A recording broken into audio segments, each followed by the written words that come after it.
जय हिंद दोस्तों, हमारा बिहार में आपका स्वागत है। और दोस्तों आज है 5 मार्च 2021 और 5 मार्च 2021 से जितने भी करंट अफेयर्स के क्वेश्चन हैं जो बिहार से जुड़े हुए हैं उसको आज हम डिस्कस करेंगे। और दोस्तों इस करंट अफेयर्स का अगर आप पीडीएफ डाउनलोड करना चाहते हैं तो हमारे टेलीग्राम चैनल से डाउनलोड कर सकते हैं।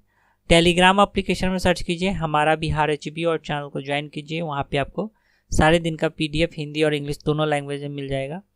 और दोस्तों इस एपिसोड के लास्ट में मैंने रिवीजन का 2 प्रश्न रखा है जिसका आंसर आप लोगों को कमेंट बॉक्स में देना है, तो लास्ट तक बने रहिए। तो चलिए शुरू करते हैं। तो दोस्तों आज का पहला प्रश्न है, हाल ही में नदियों के व्यवहार के अध्ययन के लिए बिहार के किस जिला में देश का दूसरा फिजिकल मॉडल सेंटर का निर्माण किया जा रहा है? तो देश का दूसरा फिजिकल मॉडल सेंटर का निर्माण किया जा रहा है बिहार के सुपौल में। ए ऑप्शन इसका सही हो गया।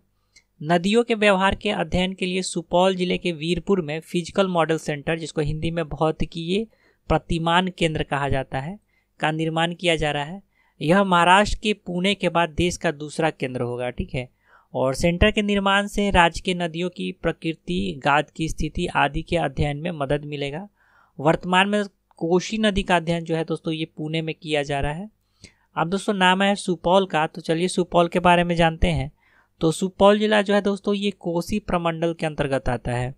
और दोस्तों बात किया जाए अगर कोसी प्रमंडल का, तो कोसी प्रमंडल के अंतर्गत सुपौल, मधेपुरा और सहरसा ये 3 जिला आता है। और दोस्तों बात करें अगर सुपौल जिला का, तो सुपौल जिला से सटा हुआ अन्य जिला जो है देखिए वो मधुबनी है, सहरसा है, मधेपुरा है और अररिया है। साथ ही दोस्तों सुपौल जिला जो है ये नेपाल के साथ अंतर्राष्ट्रीय सीमा भी बनाती है। और बिहार के वैसे जिला जो नेपाल के साथ अंतर्राष्ट्रीय सीमा बनाती है, जिसमें नाम आता है पश्चिमी चंपारण, पूर्वी चंपारण, सीतामढ़ी, मधुबनी, सुपौल, अररिया और किशनगंज का। और सुपौल जिला का स्थापना 14 मार्च 1991 को हुआ है। क्षेत्रफल 2425 वर्ग किलोमीटर, जनसंख्या 22,29,076 व्यक्ति, जनसंख्या घनत्व हो गया 919 व्यक्ति प्रति वर्ग किलोमीटर, साक्षरता दर 57.67% है और लिंगानुपात है 929 महिला प्रति 1000 पुरुष। यहाँ का प्रमुख फसल हो गया केला, गेहूं, धान, मक्का, मूंग और पटसन। प्रमुख नदी कोसी हो गया। सुपौल प्राचीन काल में मिथिला राज्य का हिस्सा था, बाद में मगध तथा मुगल सम्राटों ने भी यहाँ भी राज किया है। और दोस्तों कोसी नदी जो है ये बिहार में सुपौल जिला में ही प्रवेश करती है। और बिहार के मैप में अगर देखा जाए तो देखिए सुपौल जिला का लोकेशन ही हो गया। और ये जो नदी प्रवेश कर रही है बिहार में नेपाल के तरफ से आके, तो यही है कोसी नदी। चलते हैं अगले प्रश्न की तरफ। तो अगला प्रश्न है, हाल ही में इलेक्ट्रिक बस चलाने वाला बिहार देश का कौन सा राज्य बना है? तो तीसरा राज्य बना है बिहार। सी ऑप्शन सही हो गया। बिहार से पहले दिल्ली और केरल में इलेक्ट्रिक बसों का परिचालन शुरू हो चुका है। और इलेक्ट्रिक बस से 1.5 घंटा चार्ज होने पर 250 किलोमीटर चलेगा। इसकी शुरुआत मुख्यमंत्री नीतीश कुमार जी के द्वारा किया गया है, हरा झंडा दिखा के। और अन्य परियोजना का अगर बात किया जाए हाल ही में आया हुआ, तो राज्य में महिलाओं के नाम पर निबंधन, तिपहिया, टैक्सी, मोटर, कैब आदि को महिलाओं द्वारा चलाए जाने पर वाहन कर में 100% का छूट दिया जाएगा। बिहार में देसी गायों के संरक्षण के लिए गोवंश विकास संस्थान का गठन किया जाएगा। और दीदी की रसोई के लिए हाल ही में एक कॉन्ट्रैक्ट किया गया है, जिसमें बाल मुरुगन और मनोज कुमार द्वारा एक MOU पे हस्ताक्षर किया गया है। देश में जल निकायों को गजेटियर के रूप में प्रकाशित करने वाला बिहार पहला राज्य बना है, ठीक है। और उसके बाद हाल ही में केंद्र सरकार की स्वदेश दर्शन योजना के लिए बिहार के सीतामढ़ी, बक्सर और दरभंगा जिला को चुना गया है। चलते हैं अगले प्रश्न की तरफ। तो अगला प्रश्न है, हाल ही में बिहार के किस प्रसिद्ध लेखक की जन्म शताब्दी मनाई जा रही है? तो दोस्तों फणीश्वर नाथ रेणु का जन्म शताब्दी मनाया जा रहा है। बी ऑप्शन सही हो गया। इनके जन्म का 100 वर्ष पूरा हो गया है। फणीश्वर नाथ रेणु का जन्म 4 मार्च 1921 को बिहार के अररिया जिला के फारबिसगंज के पास औराही हिंगना गांव में हुआ था। उस समय यह पूर्णिया जिला का हिस्सा था और इन्हें आज़ादी के बाद का प्रेमचंद का संज्ञा दिया गया है। फणीश्वर नाथ रेणु की कृति मैला आंचल को प्रेमचंद द्वारा लिखित गोदान के बाद दूसरा सर्वश्रेष्ठ उपन्यास घोषित किया गया है। इनके द्वारा लिखित प्रसिद्ध कहानी तीसरी कसम पर फिल्म भी बनी है। और अपने प्रथम उपन्यास मैला आंचल के लिए इन्हें पद्मश्री सम्मान से भी सम्मानित किया गया है। अगला प्रश्न है, राज्य में टालों के पुराने स्वरूप को बहाल करने और इसकी संरक्षा के लिए कितने करोड़ रुपए का टाल विकास योजना बनाया गया है? तो टाल विकास योजना जो बनाया गया है 1178 करोड़ रुपए का योजना है, ठीक है। बी ऑप्शन इसका सही हो गया। और इस योजना के तहत 74 किलोमीटर लंबा तटबंध बनाया जाएगा। इस परियोजना को मई 2023 तक पूरा करने का लक्ष्य रखा गया है।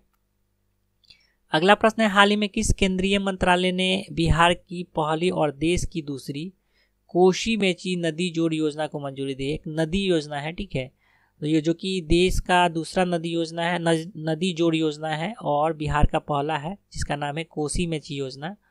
और इसको दोस्तों जल शक्ति मंत्रालय के द्वारा मंजूरी मिल गया है, ठीक है, केंद्र सरकार के जल शक्ति मंत्रालय के द्वारा। सी ऑप्शन इसका सही हो गया। इस योजना के अंतर्गत 76.20 किलोमीटर लंबी नहर बनाकर कोसी के अतिरिक्त पानी को महानंदा बेसिन में ले जाया जाएगा। इस योजना में कुल खर्च का 90% जो है ये केंद्र सरकार वहन करेगा और उसका 10% खर्च करेगा राज्य सरकार। इस योजना की अनुमानित लागत 4900 करोड़ रुपया है। इस योजना को पूरा करने पर राज्य के 14,882 हेक्टेयर में सिंचाई की व्यवस्था हो सकेगी। और देश की सबसे बड़ी नदी जोड़ परियोजना जो है ये मध्य प्रदेश का केन वेतना नदी जोड़ परियोजना है और दूसरा जो आता है ये बिहार का है जो कि कोसी मेची परियोजना है। अगला प्रश्न है, हाल ही में राज्य की पंचायतों में आरक्षण के प्रावधानों को कितने वर्ष तक नहीं बदलने का प्रावधान किया गया है? तो 2026 तक नहीं बदला जाएगा। डी ऑप्शन इसका सही हो गया।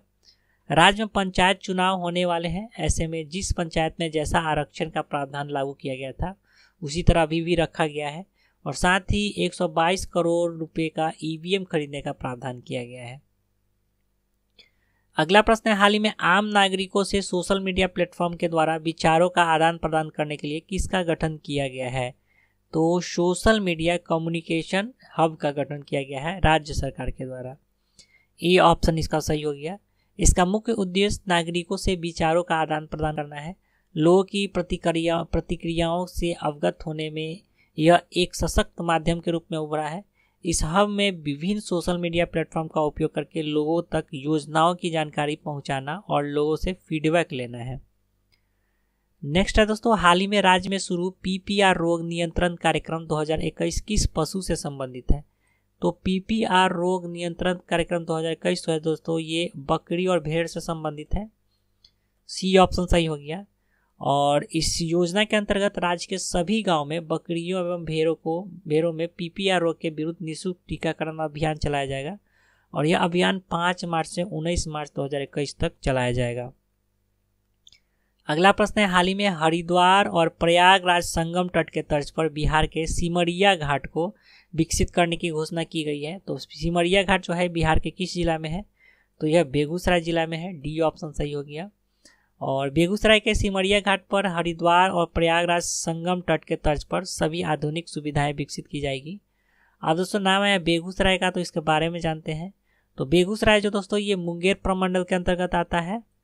और अगर बात किया जाए मुंगेर प्रमंडल का तो इसके अंतर्गत देख सकते हैं बिहार के मैप में खगड़िया, बेगूसराय, मुंगेर, लखीसराय, शेखपुरा और जमुई जिला आता है। और अगर बात करें बेगूसराय के लोकेशन का तो बेगूसराय जिला से जो दोस्तों समस्तीपुर, खगड़िया, मुंगेर, लखीसराय और पटना जिला सटा हुआ है। और बेगूसराय जिला का स्थापना जो हुआ 1972 में हुआ है। क्षेत्रफल 1918 वर्ग किलोमीटर है। साक्षरता है 63.58%। जनसंख्या घनत्व हो गया 1549 व्यक्ति प्रति वर्ग किलोमीटर। लिंगानुपात 895 महिला प्रति 1000 पुरुष। यहाँ का प्रमुख फसल गेहूं, मिर्च और मक्का हो गया। कांवर झील एशिया का सबसे बड़ा मीठे पानी के झीलों में से एक है। यह पक्षी अभ्यारण्य के रूप में भी प्रसिद्ध है। बेगूसराय हमारे राष्ट्र कवि रामधारी सिंह दिनकर जी का जन्म स्थान भी है। बेगूसराय बिहार के औद्योगिक नगर के रूप में जाना जाता है। यहाँ मुख्यतः 3 बड़े उद्योग हैं जैसे Indian oil corporation limited, Barauni तेल शोधक कारखाना और Barauni thermal power sub station. Hindustan urea रसायन लिमिटेड यहाँ पे निर्माणाधीन है, यानी निर्माण किया जा रहा है इसका। बेगूसराय जिला के बरौनी में बिहार के सबसे बड़ा उर्वरक उपक्रम है जिसका स्थापना 1976 में किया गया था।